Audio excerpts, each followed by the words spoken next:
The educated, salaried laptop class, what we call the professional managerial class, or PMC, it's facing an existential threat. Yeah. We're really talking about the great white-collar contraction, a painful economic reversal for people who thought their status was pretty much guaranteed. It feels like a huge crisis. And if you're part of that class, you probably feel like you're running faster just to stay in the same place. Yeah. The data confirms you are. It does. But here's the critical pivot for this deep dive. We're not here just to, wallow in financial anxiety. Right. We're actually treating this crisis, this combination of extreme inequality and AI disruption, as the necessary catalyst for a really profound, positive societal transformation. Absolutely.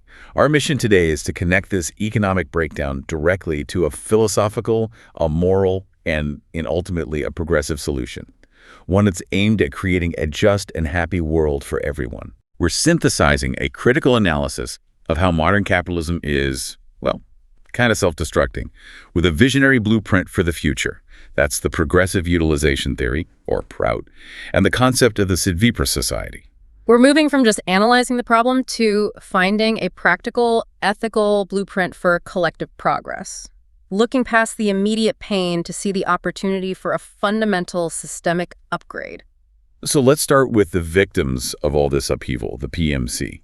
We really have to clarify who this group is, because the term middle class, it's one of the greatest economic sleights of hand in history, isn't it? It really is. It's all about context. I mean, the original middle class back in the 18th century, they weren't salaried employees. Well, They were the affluent merchants, the traders, the early factory owners, the group that was literally in the middle between the feudal lords and the peasants.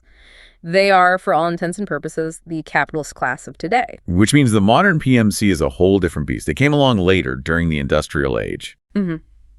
As companies got more complex, the owners needed an auxiliary force. White-collar workers, managers, accountants, lawyers. People to oversee the processes. And crucially, to manage the industrial working class. They were paid very well to make sure their loyalty was with capital, not with labor. That's the key distinction. And this professional class absolutely exploded after World War II. It was driven almost entirely by the rise of the welfare state. Just think about post-war policies in the UK, like the Beveridge Report. Universal healthcare, education, social security. Yeah, and managing that kind of massive public infrastructure requires legions of administrators.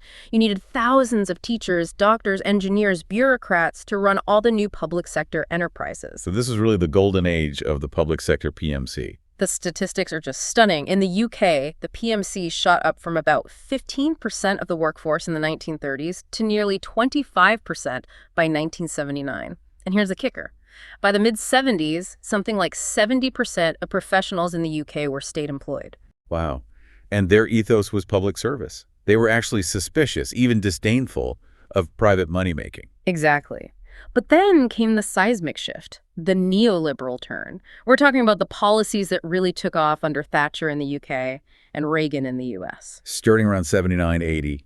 This wasn't just a political change, it was a total re-engineering of society. That's right. It meant deregulation, especially finance, major restrictions on unions, globalization, and privatization, selling off public assets. Utilities, healthcare management, railways. All sold off to private interests. The state was stepping back and the market was stepping in. And this is where the PMC enters what our sources call the affluence trap. They left those state jobs and flocked to corporate offices. Where their one and only focus became maximizing corporate profit. They became ideological partners of the capitalist class. They even provided the intellectual justification for this growing inequality. Right. They'd argue for efficiency, meritocracy, globalization is this inevitable good. And the result was massive affluence for the corporate PMC, especially in finance. Fund managers, consultants, top lawyers. Their spending fueled this huge consumption boom that made it seem like the system was working for everyone. But the seeds of its own destruction were sown right there. And that trap started snapping shut around the 2008 global financial crisis. Suddenly, the system they'd been championing just wasn't delivering. In the U.S., the number of people identifying as middle class just plummeted. It went from 63% in 2000 down to 50% by 2012. And now we're in the final stage. Yeah. The AI revolution. Why is AI targeting the PMC, the laptop class, so specifically? Well, because AI is just superb at middle management tasks. Compiling reports, optimizing schedules, managing communications. The critical insight here is actually pretty chilling. Go on. The very system of inequality that the PMC champion has now turned on them. Because you save vastly more money by sacking one high-salary manager than you do by laying off 5 or 6 blue-collar workers. AI is a huge, immediate cost saving for capital. It's slicing right through the most expensive overhead, the professional, salaried class. And this takes us directly to our next segment, inequality as the catalyst. Yeah, we can't see the PMC crisis in isolation. It's a direct result of the extreme wealth concentration that they helped create. The data from the World Inequality Labs is, well, it's jaw-dropping. It really is. If you look at the U.S. from 1940 to 2023, the share of national income for the richest 1% dropped sharply after the war.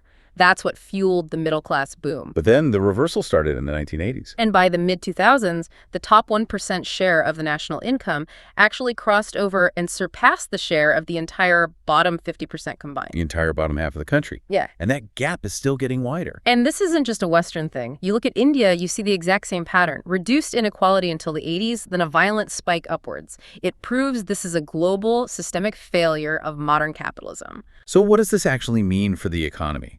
The system has created so much inequality that the majority of people they lack purchasing power. Consumption contracts. And when consumption contracts, capitalists do the rational thing. They stop investing in new factories or hiring people. Instead, they focus on financial engineering. Share buybacks, big dividends, and aggressive cost cutting. Which is exactly why the PMC is now being automated into obsolescence. This pain, this contraction, this is the critical moment the source material talks about. It demands that we reject the existing solutions that only offer slow, tiny, incremental changes. Precisely. And before we get to the revolutionary framework, we have to ask why those milder solutions like, say, revitalizing the welfare state are seen as not enough. The sources call that kind of thing tortoise-like progress. It's slow evolution, not revolution. And the argument is that it's just too slow to achieve real liberation for the majority. And it's vulnerable. It's vulnerable to corruption. The source material points out that weak-minded ministers or directors often just turn a blind eye to harmful stuff to hold on to power or avoid losing votes. So incrementalism just doesn't have the moral strength to enforce justice.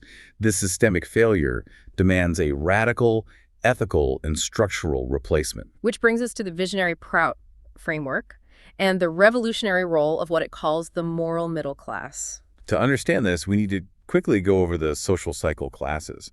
And these are based on mentalities, not just economic roles, which is a key difference. Right. First, you have the Shudras. That's the labor mentality focused on physical work. Then the Kshatriyas, the warrior mentality, courage, dynamism. Third are the Vipras, the intellectual mentality focused on knowledge and planning. And finally, the Vaishyas, the acquisitive or capitalist mentality focused on accumulating wealth. And the sources state very clearly that exploitation by the Vaishyas, the capitalists, inevitably leads to a Shudra or exploited revolution. But here's the big question. Who actually leads that revolution? This is fascinating.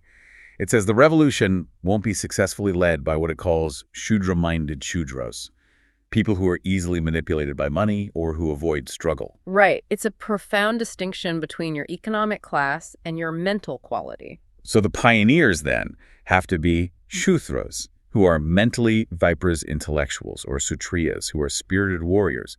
It's a consciousness that is exploited, but absolutely refuses to be passive. And this is where we redefine the current middle class, those disgruntled, salaried professionals being squeezed right now as the Viksubdha Shudras. The spirited, restless core of the exploited.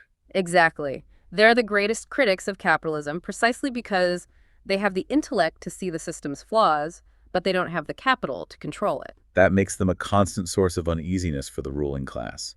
And it's a powerful thought. The capitalists aren't really afraid of disorganized labor. They're afraid of the highly educated, disgruntled labor leaders, the Viksubdha Shudras. And these pioneers must elevate themselves even further. They have to become what are called Sadvipras. Okay, so what is a Sadvipra? A Sadvipra is a person who embodies three things. They are a moralist, a spiritualist, and they actively fight against immorality. That includes fighting the accumulation of wealth through exploitative means. It's a call for militant morality. The sources say most Sadvipras will come from this redefined middle class, and that rich people can become Sadvipras, but they have to descend to the level of the middle class. They have to give up their indolent, luxurious lifestyles and actively fight injustice. It's a commitment to continuous action. Which leads us to the ultimate goal, the Sadvipra society, and the role of this vigilant nucleus. Yeah, the purpose isn't just to overthrow one class, it's to establish a Sadvipra society, a core group of rational, spiritual, and moral fighting people whose only mission is to maintain justice, continuously, forever. This idea of the nucleus is key. The Sadvipras stay in the core of the social cycle, and they vigilantly watch whoever is ruling, whether it's the warriors, the intellectuals, or the capitalists. Their role is active and constant. They don't let society just drift toward exploitation. The moment the ruling class shows signs of exploiting people, the Sadvipras immediately create an antithesis, a moral and social revolution. Forcing continuous progress towards justice. The vigilance is relentless. I love this quote from the source material. The Sadvipras will have no rest. A time will never come in the life of a Sadvipra when he or she will be able to sit back in an armchair and say, I have nothing to do today. That demands eternal activism. And the economic framework for this moral society is the progressive utilization theory, PROUT. PROUT provides the structural solution that directly fixes the failures of inequality and consumption that we talked about earlier. Let's focus on two key principles. First, no individual should be allowed to accumulate any physical wealth without the clear, express approval of the collective body. That totally redefines property rights. It's a direct assault on the excessive greed that created this crisis. And the second principle is vital. There should be maximum utilization and rational distribution of all potentialities. Meaning all resources, all technology, including AI, must serve the collective well-being, not just be hoarded to maximize private profit. This is a truly comprehensive vision. It moves way beyond just tweaking tax rates. It proposes a fundamental reorganization based on a moral and spiritual commitment to the collective good, a commitment rooted in neo-humanism. The emphasis is on healthy, all-inclusive socioeconomic change. It has to be. The current crisis is just unsustainable. The system is imploding, and that instability demands this kind of shift. So we started this deep dive seeing the PMC as the victim of an economic collapse. But we end with the rise of the Sadvipras, a moral, intellectual, and spirited force that is actively transforming the world. It's the progressive, futuristic, and optimistic view, seeing this economic pain not as the end, but as the birth pangs of a new, vigilant, and just society for everyone. The crisis is the opportunity. Absolutely. The solution isn't incremental reform, but a fundamental elevation of moral leadership embodied by the Sadvipra. The future requires us to become those pioneers. So here's a thought to ponder. If the Viksubdha, the spirited, disgruntled professionals who see the injustice of the system, are the true engine of change, what moral step can you take today to embody the spirit of a Sadvipra? It starts by rejecting fatalism and choosing active vigilance instead. This philosophy offers a comprehensive blueprint.